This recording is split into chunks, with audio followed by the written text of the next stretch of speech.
Hello there. Welcome to the Saroy channel, wherever you are in the world, and so much love to each and every one of you. How are you doing?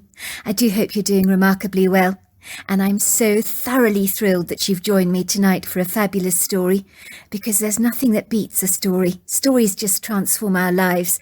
They make life so much richer. And don't forget to go and get yourself that special drink, whatever it is. And whether it's an effervescent sparkling drink or a hot cup of cocoa, because as I say, I've got a fabulous story for you tonight. So before we get started, don't forget to subscribe to the channel, click the notification bell and the thumbs up, and let's get started with tonight's story. Dear Sarah and all your lovely listeners, it felt like April, as slovenly patches of careless snow sprawled messily about the property here and there, which seemed rather incredulous, as only a week prior the snow in this part of Montana had been knee-high. But now it seemed a slow thaw had suddenly set in, and the remaining snowy patches were beginning to melt as the temperature spiked. Water ran down the long gravel driveway in streams, while lonely icicles hung from the stable blocks and barn, dripping musically in a slow methodical rhythm, like the tick-tocking of a clock on the mantel. One drop for every second. Howard was surprised to find that this was the first day he'd been outside, when he wasn't breathing out hot blasts of steamy breath. He smiled happily to himself. The temperature was warming, and this morning there was only one unpleasant reminder of this fact, that spring would soon be on her way. He had discovered the first fly of the season, annoyingly buzzing around his kitchen, but try as he might to put the thing out of its misery, it was to no avail. His fly-swatting techniques had failed him abysmally. Never mind, he hadn't finished with the little bugger yet. Surely the weather wasn't suitable for a Lone Ranger fly, he thought. I mean, there was still a definite nip in the air. At the moment his attention was focused on getting the horses out of the stables into the field, and placing a bale of hay down for them to enjoy. It was always busy on Howard's farm, with 101 things he needed to do. His long-suffering wife had gone into the local town to pick up some groceries, and his 2 children had walked to the school bus stop. Howard would have preferred his children to be homeschooled. He believed the education system all around the world was seriously warped, and did not teach children the quintessential things they needed to know to succeed in life, like how to handle and invest money, how to manage debt and credit cards, insurance policies, vehicle maintenance, romantic relationships, communication skills, and soulful meditation.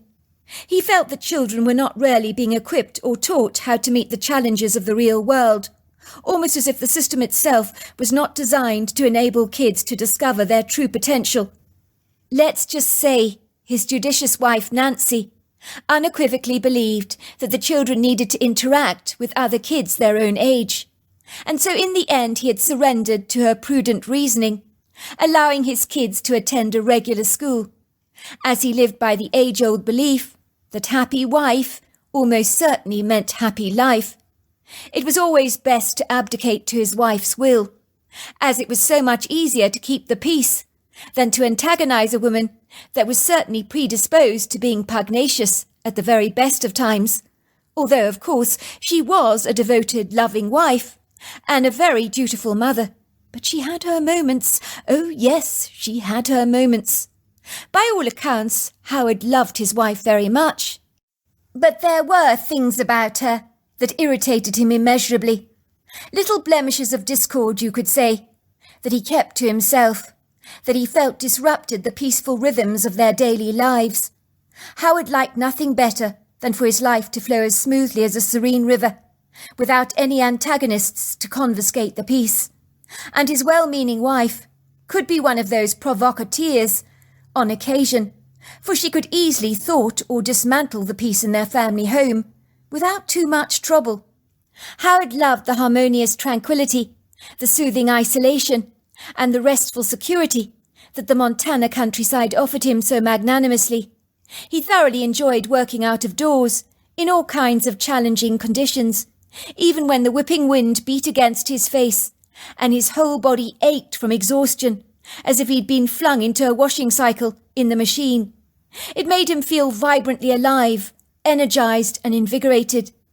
Howard's favourite time of the year was spring, with autumn coming behind that in a close second.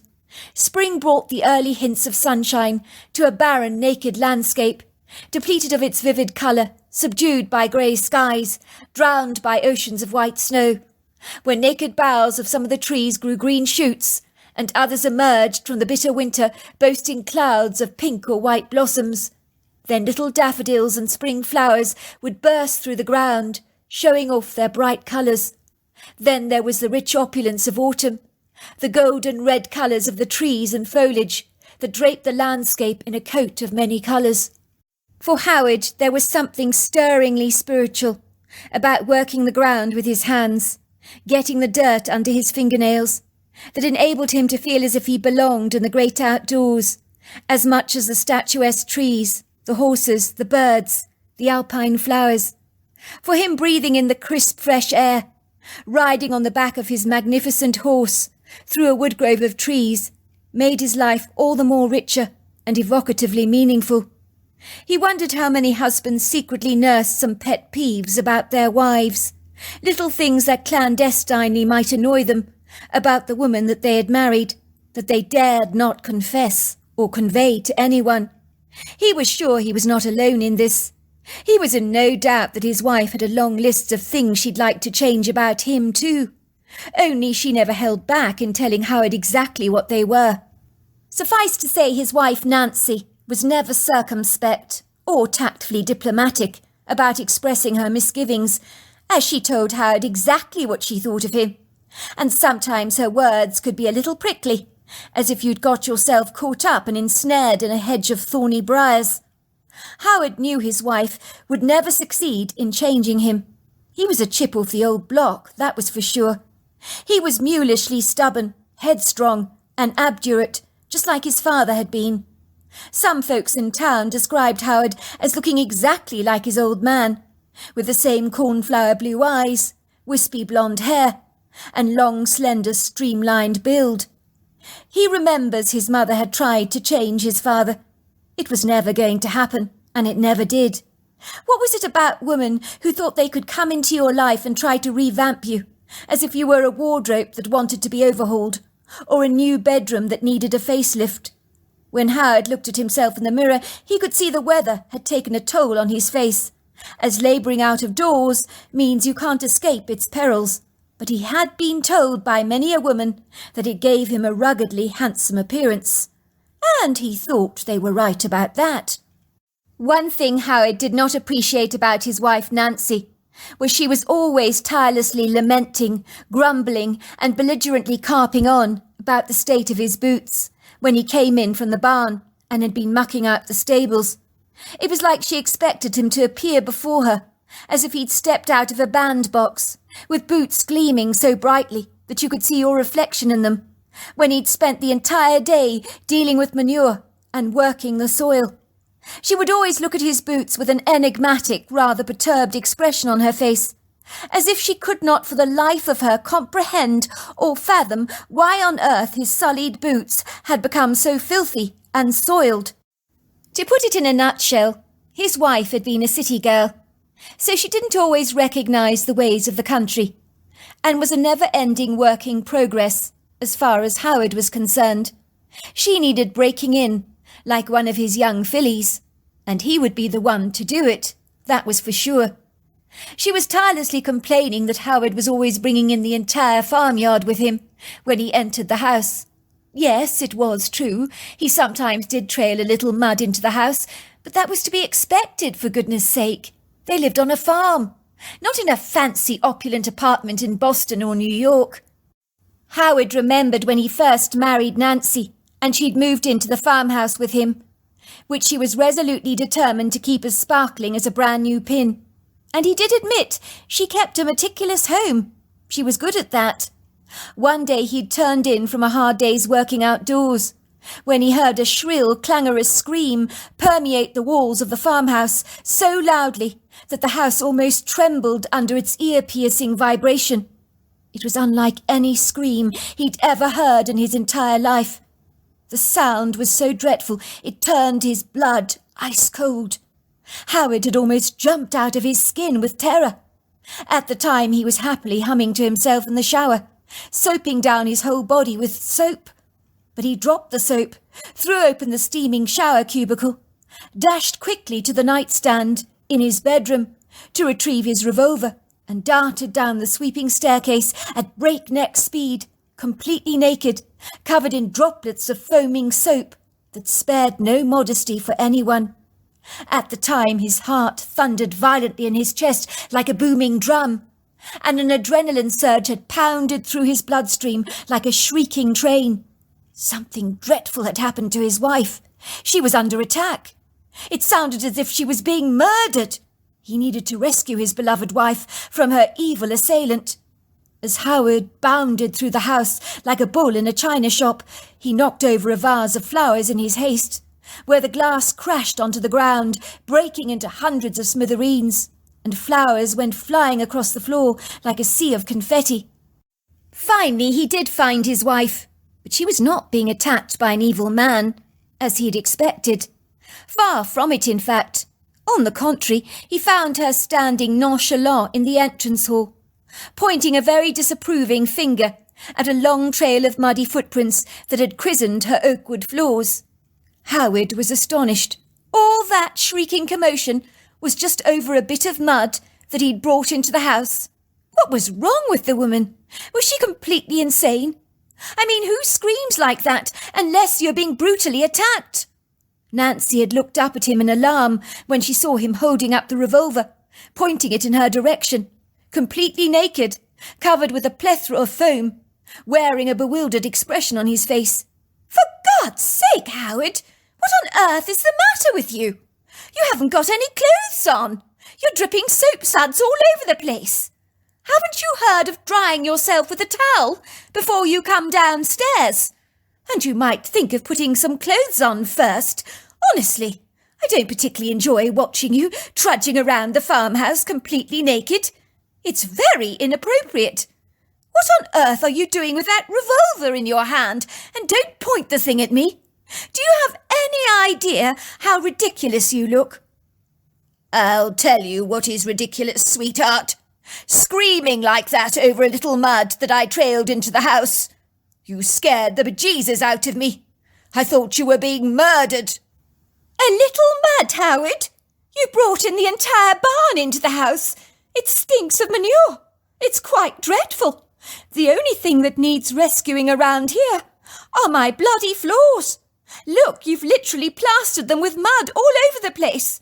And there's no prizes for guessing who's going to be cleaning up this dreadful mess." Howard could not believe his wife screaming like a banshee over a little mud on the floor. It was not going to be easy getting used to this idiosyncratic behaviour after having lived alone in peace for many years, before he finally popped the question and married Nancy. No one prepared you for the adjustments that getting married obviously entailed. It was a pity his wife did not come with a warning sign of contraindications, as he knew if she did it would say, "Danger, highly explosive." Yet it is extraordinary how you can adjust to change, as Howard soon grew accustomed to his wife's indignant screams that were usually connected to him or the kids, something they'd done that had displeased her greatly and ruffled her feathers. In time he'd learnt to ignore them.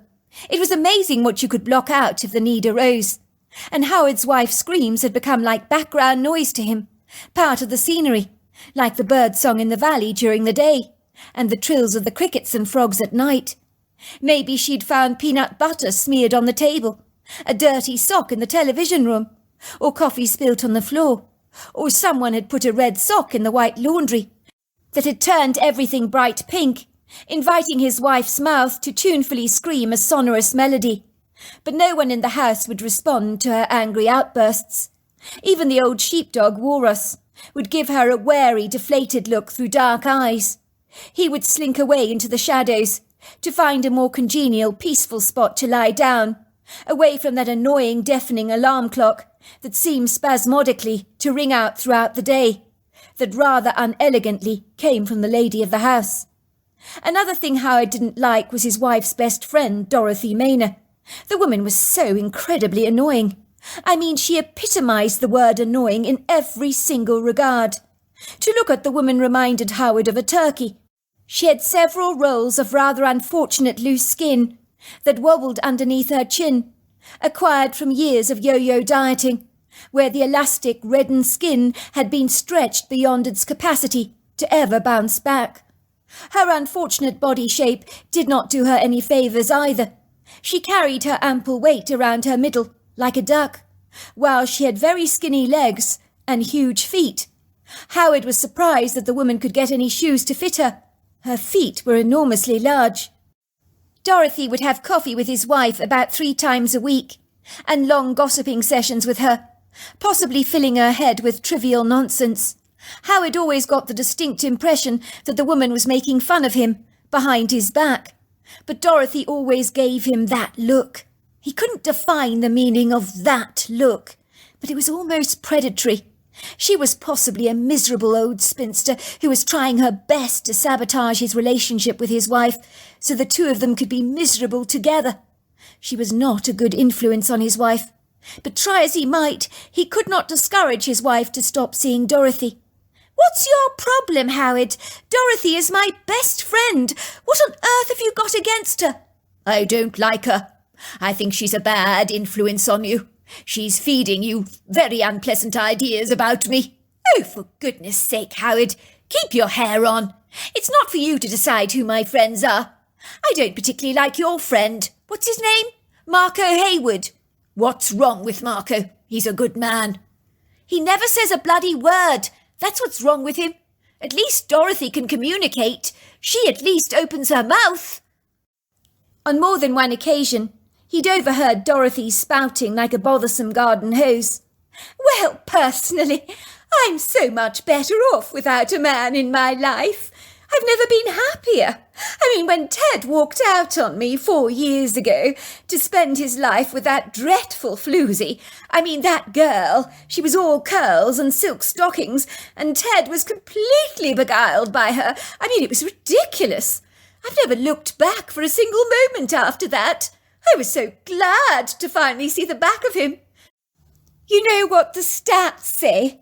A woman is so much happier without a partner. But you know, it's the men that so desperately need us. They simply can't bear to be alone." She had chuckled, making sure that Howard had overheard their conversation. She gave him a triumphant look as if to say, "Watch yourself. I might just persuade your wife to leave you one day, Howard. And then where would you be without her, you sad little man?" Howard had secretly found himself thinking, "If I was your husband, I'd have hooked up with a floozy a long time ago. To have seen the back of you, Dorothy. Good on old Ted. He did the right thing spurning you." Howard clandestinely surmised that being married to someone like Dorothy Maynor had to be a fate worse than death. It couldn't get worse than that. Yet heads and tails above everything else, the most irritating thing about his wife of late were the long, impractical nails she insisted getting done at the beauty salon in town. Of course, as can be expected, it was her friend Dorothy that had persuaded her to get her nails done so treacherously long, especially when she had discovered how much Howard hated fake nails. "Oh, I don't think I should get long artificial nails done," his wife had protested. "Howard won't like it." "Don't be ridiculous, Nancy. Live a little, for goodness sake," Dorothy had piped. "Since when has your husband dictated to you what you should do with your own body? It's entirely your choice." It seemed his wife had required little persuasion and was now fixated with her new nails. Did his wife not realize she was a farmer's wife? Her long nails were seriously impractical. She was always getting everybody else in the household to do things for her like opening lids from bottles, as it might potentially damage her precious nails. And this he found dreadfully infuriating. Even his kids had passed comment. "Mummy, your nails are really silly," his daughter had wisely said. "I mean, you can't do anything with those nails of yours." "I think they're pathetic, Mum. When I get married, my girlfriend is never ever going to have nails like that." You're not able to do the most basic things with them, he huffed. I mean, can't you even open a bottle of olives? It's like your hands are seriously crippled. Don't be ridiculous, Nancy had chided. I don't want to ruin the nail varnish, that's all. Have you any idea how expensive this manicure was? Howard reflected how in the past his wife had offered him a hand with planting the vegetable beds outside. Not any more, as the dirt would not be favourable for her nails. Howard enjoyed growing food on his property. He grew potatoes, barley, sugar beets and corn. But the corn crop never thrived in the soil in Montana, although against the odds, they had had a couple of surprising years when the corn had not been too bad. Unfortunately, most years it was a big disappointment. The corn was not suited to the soil here, or the Montana weather. Corn belonged on flatter landscapes, with long healthy summers, plenty of sunshine, and the perfect amount of rain. The sad, emasculated stalks of corn that emerged through the furrows would not discourage Howard to try cultivating another corn crop this year. Howard emphatically believed that every farm should at least attempt to grow corn. I mean, what was a farm after all, without a corn crop? On this fresh spring morning, there was a sharp bite to the air that was as sweet as nectar or jasmine. So after leading the horses out to the pasture to graze, Howard regarded the residues of hard grey husks of the previous year's crops that were now as dead as his old man. It seemed like such a dreadful waste that they could not be resurrected from their sorry plight, but snow could be brutal to one's crops. In no time at all, when the weather invited more promise, he would be back again, sowing the barley with the cultivator blades, and he looked forward to that very much indeed. Howard could hear his wife's truck, returning from her trip to the grocery store. She rolled into the driveway, parking her truck and climbing out of it, with a face as white as a sheet. She seemed to be trembling. "What's wrong?" Howard asked her, looking at her nonplussed. His stoic, impassive wife, that was almost always as stiff and unyielding as one of the Douglas firs in the woodgrove, was shaking like a jelly, and had become clearly unhinged. Howard had never seen her so discomposed before, and it certainly gave him pause for thought. "Well, as I was driving back home, something was throwing mud at my vehicle, something ambiguously large. I could see this black shadowy thing behind my vehicle, but I'm not exactly sure what it was. It let out this loud roar, so I drove home as fast as I could. I thought I was going to have a heart attack. I've never been so frightened. Something is out there," said his wife, her eyes wide with horror. "Well, did you see it?" Howard asked her. "Of course I didn't see it," she protested, "but something threw mud at the back of my car. Look at the state it's in," she said, pointing to her vehicle, that looked like it had been wallowing in the mud like a wild pig. "I'm sure it was nothing," Howard assured his wife. "What do you mean, you're sure? You're sure it was nothing?" she says indignantly. "Are you insane, Howard? I'm telling you, something big is out there. It was throwing mud at my car. The thing roared at me. All you can say is I'm sure it was nothing. It was something, Howard. I'm telling you, it was something. It screamed at me. Look at me. I'm trembling. Whatever is out there, it scared me out of my skull. And you know I don't scare very easily." "Well, that's not altogether true, is it?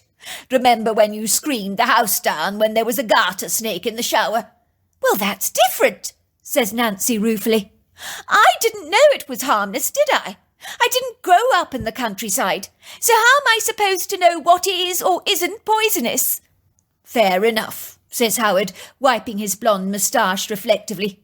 "Where did the strange event happen?" "It happened on the road that leads directly to our farmhouse. What if it's out there? What if it throws mud at the children when they walk home from school? You need to get out there, Howard. Check that it's safe for them. I don't want our children to be terrorised by something when they come home. I'm telling you, something's out there that took great pleasure in scaring me half to death. I think it could be dangerous. That's all I'm saying." "Well, if it makes you feel any better, after I've helped you bring in the shopping, I'll go and investigate." "I should think so, Howard," says his wife. "At least you can do is allay my fears." Howard climbed onto one of his horses, a black and bay American quarter horse called Mary Rose, who seemed pleased to be going out for a ride. He saddled her up, and before long they were trotting down the long driveway, strewn with its white patches of snow, towards the dirt road, where his wife complained to have been assaulted by a confetti of mud, and heard a menacing scream. Howard's horse had been trotting down the road for quite a while, with Howard manning the reins and guiding the mare ever forward down the long road. It was a magnificently beautiful day, no doubt about that at all. The soft fleeting showers of warm April sunlight had dappled his face most pleasurably. The road was quite muddy, as much of the snow had melted away, and left behind a stream, rivulets of moving water, that ran down the road in long puddles, that had transformed much of it into mud. There still remained heaped clusters of snow on the side, that tenaciously refused to melt, and were hanging on to the last limbs of winter with all their might. Well, there is nothing here, Howard told himself.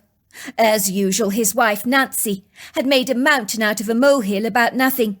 His wife could rarely overreact, he thought to himself, feeling a slight tingle of annoyance prickle his revelry. Maybe one of the neighbours' kids who was homeschooled had sneakily thrown some mud at his wife's car and screamed at her for a bit of a laugh. That would be it. Kids could play cruel jokes on people. And let's just say his own kids were not adverse to scaring his wife half to death at times. I mean, she was a pleasure to scare. Her reactions were hilariously funny. But he would never tell her that, of course. As Howard was contemplating all of this, in a trice the behaviour of Mary Rose changed dramatically. She simply refused to step forward. The normally nonchalant black and bay horse, that was usually relaxed and carefree, had become decidedly nervous, twitchy even, and wouldn't walk forward. Her back had hollowed out. Her tail was swishing like a cheerleader's pom-poms, and she was grinding her teeth together. Something had spooked her, and her soulful dark eyes seemed very troubled. "It's all right, girl," says Howard reassuringly, stroking her long face lovingly. After he'd climbed off his horse, her eyes were pinned on the trees, as if she could perceive something that Howard could not. "I'll go and see what's going on," he told her. He leaves Mary Rose standing in the middle of the road, while he tries to investigate the location, to see what could be irking his mare. The trouble is he can't exactly see a single thing, as the large congregations of Douglas firs and logpole pines that fringe either side of the road, with dense sprawling wood groves that stretch back for miles, conceal many hidden secrets. Howard notices their needled boughs, some still weighted down by icicles of snow, are dripping with water from the continuous thaw. They stand pridefully together, betraying nothing, like towering giants that refuse to disclose what is hiding plainly in their midst. There is something watching him. Howard can feel it. But it was close to impossible to see a damn thing. Yet the bodeful impression he's getting from a pair of unseen eyes sends chills down his spine. Howard knows better than to express any doubts to his wife, so when he does return home, and she rushes to the door, her eyebrows raised in expectation. "Well, did you see anything?" "It was as I expected," Howard lies, surprised at how easy it is to pull the wool over his wife's eyes, if needs must. "If you must know, there was nothing there at all. It was possibly one of the neighbours' kids giving you a scare." "Oh, that's such a relief to hear," says his wife. "Such a relief. You've put my mind at rest. But if those kids scared me like that, they need a stern telling off. That's not a nice thing to do to someone. And that scream! Well, I never." "I'm sure it wasn't a patch on your screaming, sweetheart," says Howard. "How dare you, Howard?"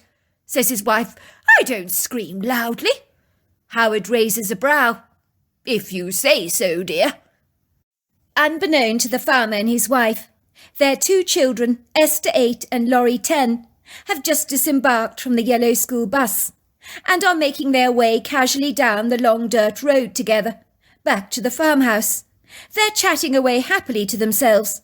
They quite enjoy the leisurely stroll back home, especially on a pleasant day like this, although their shoes are getting rather muddy a fact that will not best please their mother.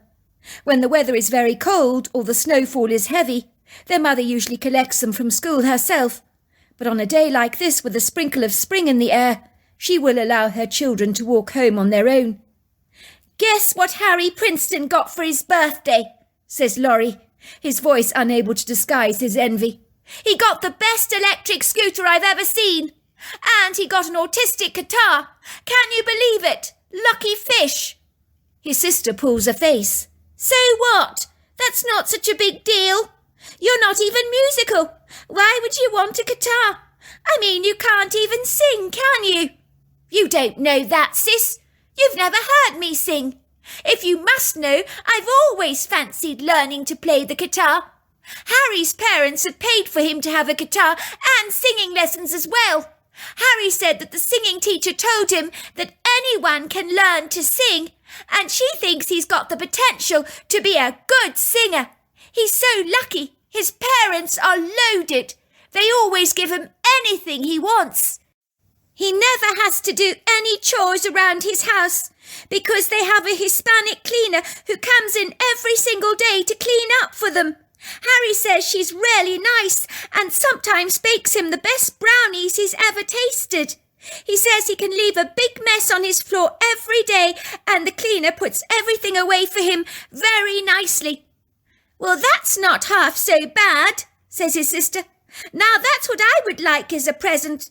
A robot that does my bidding. I would say to it, put my clothes away for me, do my homework, write an essay for me, wash my hair, make me a sandwich, bake me a yummy cake, hoover the floor, and it'll do everything I want it to do. Maybe even read me a bedtime story before I go to bed. That would be super, super cool." "You know what Stephen Hawking says about artificial intelligence," says Laurie. "He says one day it'll destroy humanity. The robots will gang up against humans and obliterate us all. He believed artificial intelligence could be our biggest enemy. Well, I just want a robot to do everything I need it to do for me so I can have lots and lots of fun all the time and not do boring, horrible things," says his sister, kicking the path. She stops dead in her tracks. "Look at this," she says. "Look at this footprint in the mud. It's enormous." So there we are. We're at the end of part 1. Tomorrow is part 2. So I'm looking forward to you joining me then. Until next time, goodbye and good night.